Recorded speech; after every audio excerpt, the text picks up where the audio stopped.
शेख साहब आपकी तरफ इसमें मैं सर थोड़ा सा ऐड कर दूं। देखें हमारी जो गवर्नमेंट है, जिस तरह हम बात करेंगे प्रायोरिटीज़ में ये चीज़ शामिल नहीं है, तो इसका देखें कि अब जैसे सीएम साहबा ने ऑर्डर किया कि इंक्रोचमेंट लाहौर में अब जो है वो मुझे बिल्कुल कहीं पर नज़र नहीं आनी चाहिए। तो आप देखते हैं जो लोग बेचारे मेहनत कर रहे हैं, मजदूरी कर रहे हैं और रेडियाँ लगाकर अपना उनकी रेडियाँ उठाई जा रहे हैं, वो उठाई जा रहे हैं, बेकार ही नहीं उठा रहे, बिल्कुल बेकार ही नहीं उठा रहे। उनको अप्रिशिएट करना चाहिए जो बेचारा अपनी मेहनत कर रहा है पैसे लगा के। और मुझे यकीन कर इतना दुख होता है, मैं आपके तवज्जो से ये बात कहना चाहता हूँ, जो हमारे बरसर इक़्तिदार लोग हैं, खुदारा उन लोगों का सोचें कुछ, और जो लोग हमारी बदनामी का बाइस बन रहे हैं और जो नाजायज़ फायदा उठा रहे हैं उन लोगों को पकड़े, रोजी कमाना चाहते हैं, उनका कला कमा करना चाहिए बजाय इसके कि उनका करना चाहिए जो अपने बच्चों का पेट पालने के लिए फेयर इनकम के लिए सारा कुछ कर रहे हैं। जी बिल्कुल, आपने सही फरमाया आमिर साहब। मैं ज़ुबैर साहब आपसे फिर दोबारा कहूँगा कि गवर्नमेंट स्कूल मौजूद है, मैं गवर्नमेंट स्कूल का पढ़ा हूँ। अगर कोई कहता है कि गवर्नमेंट स्कूल में अपने बच्चों को तालीम नहीं दिला सकता, ये एक्सक्यूज़ ख़त्म है। मैं गवर्नमेंट स्कूल का पढ़ा हूँ, सही। अगर कोई कहे कि वो भूख की वजह से गदागिरी कर रहा है, ये भी गलत है। मैंने आपको पहले बताया कि ये सड़कों पर जो लोग मौजूद हैं, आप वहाँ पर जाकर कितने फलाई इदारे खाना बांट रहे हैं। जी बिल्कुल ऐसा ही है। अगर कोई कहे कि तिब्बी सहूलियात की वजह से नहीं है, तो तिब्बी सहूलियात भी हमारा free of cost government level पे तो छोड़ें, आप हम जितने फलाई इदारे हैं, रफाई इदारे सब दे रहे हैं आप। जी बिल्कुल। तो ये जो एक्सक्यूजेस है ना, ये सारे लेम एक्सक्यूज। लेकिन देखें आमिर साहब, जैसे नूर साहब ने बात की, आपने उसको काउंटर किया, लेकिन अगर ये बात इस बात में कोई झूठ तो नहीं है कि अगर आप छोटे छोटे ज़िलों को देखें, कहीं भी अगर आपने कामयाबी या तरक्की देनी होती है, प्रोवाइड करनी होती है, वहाँ पर आप इंफ्रास्ट्रक्चर मजबूत करते हैं। तरक्की तभी आती है जब किसी भी जगह का इंफ्रास्ट्रक्चर मजबूत होता है, वहाँ पर कारोबार के मौके पैदा किए जाते हैं, बाजार बनते हैं, सड़कें बनती हैं, रोड्स बनते हैं। अगर आप हमारा सारा साउथ पंजाब देखें तो वो तो सारा इस चीज़ से महरूम है।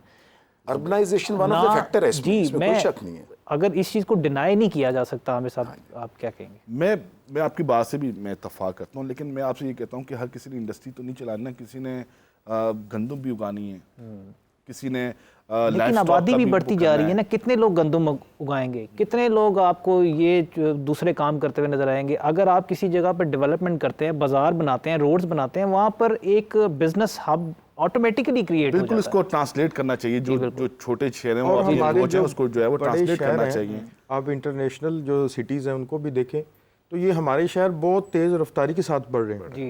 इंटरनेशनल आप देखें ना कि एक साल में 2 साल में 2 गुना इजाफा हो रहा है। अब लाहौर ही देख लें, अब कसूर से लेके शेखपुरा तक जिधर जाते हैं कि जी लाहौर ही है जी, पहले से 3 गुना बड़ा हो चुका है जी। बिल्कुल। अब वही बात है कि छोटे इलाकों से जो लोग आए उनके लिए वो छुपना, गायब होना, भी बहरिया में जिसने वारदात की है वो इधर आके छुप गया जी। बिल्कुल, इधर वाला उधर निकल गया। तो आप कैसे, और जब ये प्रोजेक्ट सेफ सिटी जैसे प्रोजेक्ट्स लगाए जा रहे थे तो तब हमें यही बताया गया था कि उसके बाद इन सब लोगों को इंटरसेप्ट करना या पकड़ना बहुत आसान हो जाएगा। और मैंने ये केस किया, सॉरी, मैंने ये केस एक किया हुआ है, ये सेफ सिटी वाला।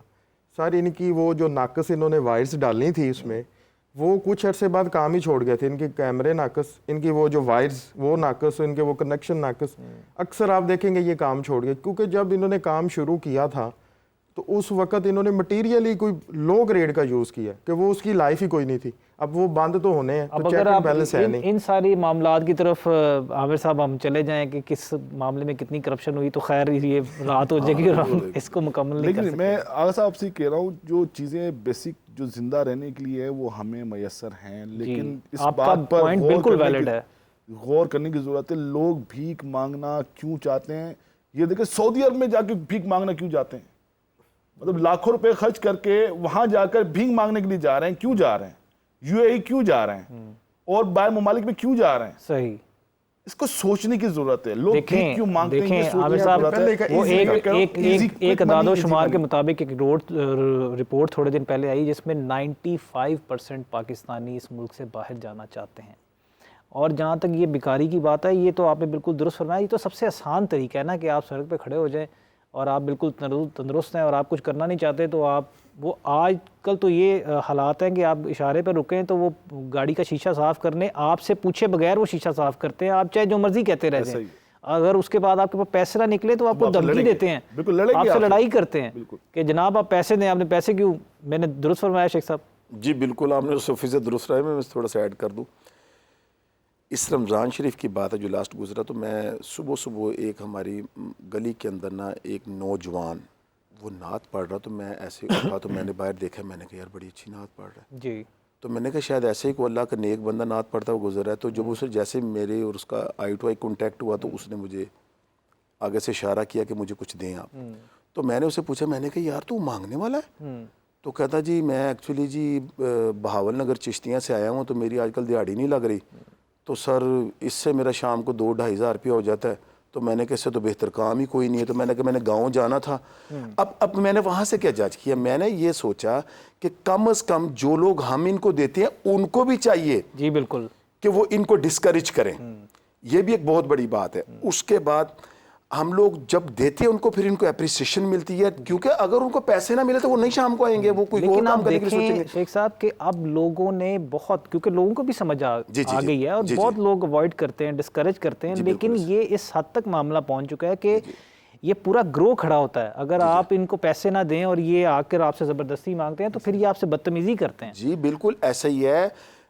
शौकत खानम चौक से मैं एक दफ़ा गुजर रहा तो सुबह के टाइम जो ये हमारे चिंची लोडर रिक्शाज हैं, इनके ऊपर एक पूरी फैमिली बैठी हुई जो रहीम यार खान से थी, ख़वातीन बुज़ुर्ग बच्चे। तो वो जो राइडर था उसको चला रहा था, वो बाकायदा जनाब हर सिग्नल के ऊपर लोकेशन वाइज 2-2 4-4 बच्चे और साथ एक सीनियर खातून, 2-2 4-4 बच्चे, और वो उतार के जा रहे थे। और वो सारा दिन वो फिर शाम को वो पिक करता है। मैंने एक दिन गुजरा फिर दोबारा देखा वो पिक भी कर रहा है। तो हर तकरीबन मतलब बड़े शहरों में हर शहरी ये देख चुका है ये मंजर के कितने बजे इसमें जो हमारा स्ट्रॉन्ग शेख साहब वही बता रहे हैं कि जनूबी पंजाब से थे वो। हाँ तो वही हमने बात की है कि जहाँ वसाइल ही नहीं है। जी बिल्कुल सर महरूम है ना। देखिए ना, जब तक आप उन्हें फंडामेंटल राइट्स नहीं देंगे उनके, वहां पर ये मामले तो डेवलप होंगे, इसमें तो कोई शक नहीं है। और लोग आसान से आसान तरीके की तरफ जाएंगे। बिल्कुल ऐसा ही है, क्योंकि तालीम उनके पास नहीं है, रोजगार उनके पास नहीं है, तो फिर कैसे जिंदगी गुजारेंगे? माइग्रेशन देखें, जब से ये दुनिया वजूद में आई है तब से माइग्रेशन जो है वो शुरू हुई है। लोग बेहतर से बेहतर की तलाश के लिए मूव होते नजर आए हैं। ऐसा क्यों नहीं है कि इंसान तरक्की करके किसी मुकाम पे पहुंचता है? हम लोग जो हमारा माशरा है ना, हमारा मजमूई ये कौम है, हम किसी को देखते हैं कि ये फलां बंदा है, ये कामयाब है, हम उसके पीछे हम ये नहीं देखते कि उसकी स्ट्रगल कितनी है। बिल्कुल, हम वो चीज जो है फौरी हासिल करने की कोशिश करते हैं। ह्यूमन डेवलपमेंट ही नहीं है। ह्यूमन डेवलपमेंट ही बिल्कुल इंसान की ग्रोथ के ऊपर काम नहीं किया जा रहा। सबसे बड़ा हम एक मुआशरे के तौर पर इसलिए नाकाम नज़र आते हैं हर तरह से, क्योंकि हमारी कौम के ऊपर एज नेशन उसकी ह्यूमन ग्रोथ के ऊपर काम ही कोई नहीं हुआ, ह्यूमन डेवलपमेंट की ही नहीं गई। आज हम एक किसी के पास अगर पैसा आता है तो उसको देखकर इसीलिए हसद में आ जाते हैं, क्योंकि हमारा ईमान, हमारा यकीन और हमारी जो ग्रूमिंग है वो इस कदर कम है कि हमें हसद के अलावा कुछ और नज़र नहीं आता। हम ये नहीं सोचते कि यार, हमें नज़र आता है यार हम तो मेहनत कर ही नहीं सकते, अगर हम करें भी तो हम कहाँ सर मारें या कहाँ सर टकराएं, यहाँ तो अपॉर्चुनिटीज़ ही नहीं है। हालांकि ऐसा नहीं है। अगर इंसान के ऊपर काम किया गया तो इंसान अपने लिए कोई ना कोई रास्ता ज़रूर ढूंढ लेता। आप सब मेहमानों का बहुत शुक्रिया प्रोग्राम में ज्वाइन करने के लिए। इसके साथ ही नाज़रीन, आज के प्रोग्राम से हम इजाज़त लेंगे, इंशाल्लाह फिर मिलेंगे नए टॉपिक के साथ। अल्लाह हाफ़िज़।